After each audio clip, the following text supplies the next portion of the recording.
A ver, ¿qué pasa cuando un caso de fraude fiscal que parece totalmente resuelto da un giro de 180 grados y termina en la mismísima Corte Suprema?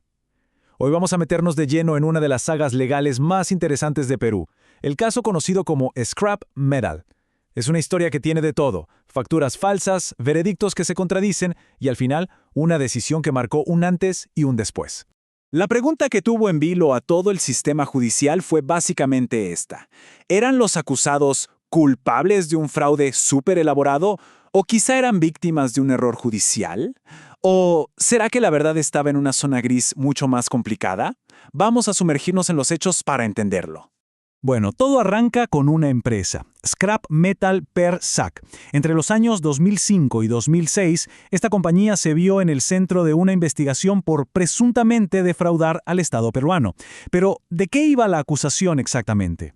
El delito en cuestión es la defraudación tributaria. O sea, en palabras sencillas, la acusación era que la empresa había montado toda una farsa, una mentira con papeles y todo, para engañar a la autoridad tributaria y recibir dinero que en realidad no le correspondía.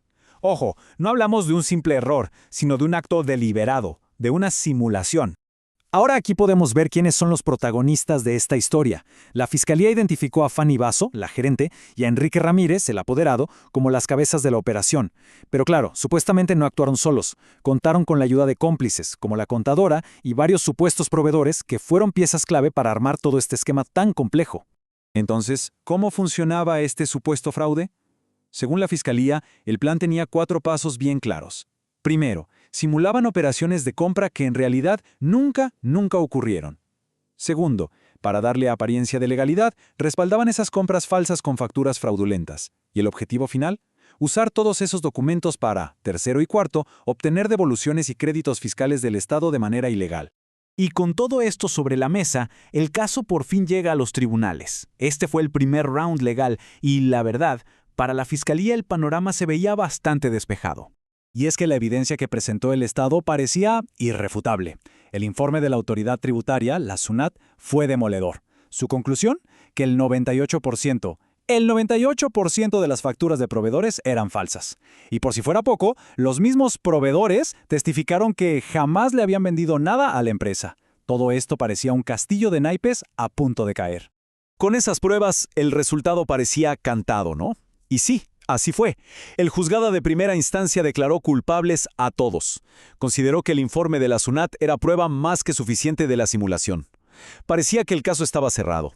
Pero la historia estaba muy lejos de terminar. Aquí es donde esta historia da un giro que nadie se esperaba. El caso es apelado y llega a una segunda instancia. Y allí los jueces revisan exactamente la misma evidencia, pero llegan a una conclusión radicalmente opuesta.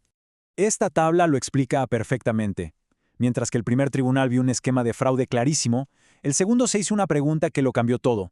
¿Es posible que la empresa haya hecho algunas compras informales, de esas sin factura que no quedaron registradas?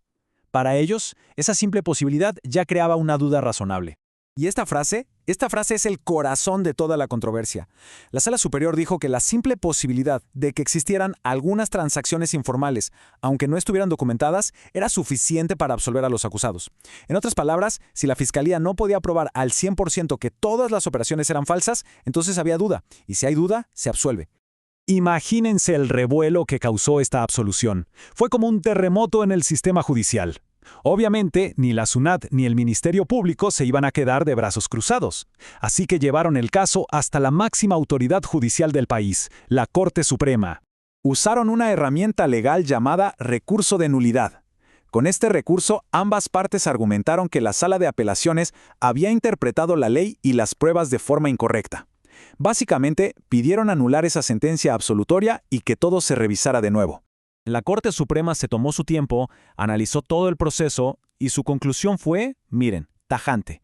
Dijo que la absolución fue el resultado de una valoración de las pruebas deficiente y con una motivación insuficiente, o sea, que la decisión del segundo tribunal tenía fallas de base. Y aquí, la Corte Suprema va al grano y aclara el punto central. Dijo que el debate no era si existieron o no unas cuantas compras informales por ahí. No, el verdadero núcleo del delito era el uso de un esquema fraudulento, con facturas falsas, con el único fin de obtener beneficios tributarios que no correspondían.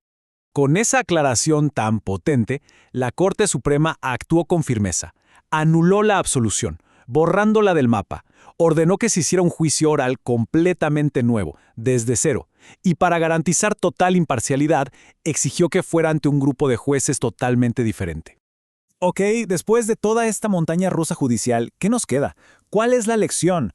Porque el fallo de la Corte Suprema no solo resolvió este caso en particular, sino que dejó varias lecciones importantísimas para la lucha contra los delitos de cuello blanco. Las lecciones se pueden resumir en 3 ideas clave. La primera, hay que ver la película completa, no solo las fotos. La evidencia debe analizarse en conjunto, como un rompecabezas. Segunda, lo que realmente importa es probar la intención de engañar para sacar un beneficio.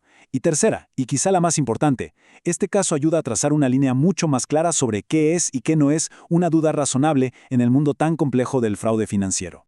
Y esto nos deja con una pregunta final, para reflexionar. El caso Scrap Metal nos demuestra que la línea entre una prueba contundente y una duda razonable puede ser increíblemente delgada y, sobre todo, sujeta a interpretación. La decisión de la Corte Suprema buscó hacer esa línea un poco menos borrosa, pero la pregunta de fondo sobre cómo equilibrar la justicia y la presunción de inocencia en estos casos sigue tan vigente como siempre.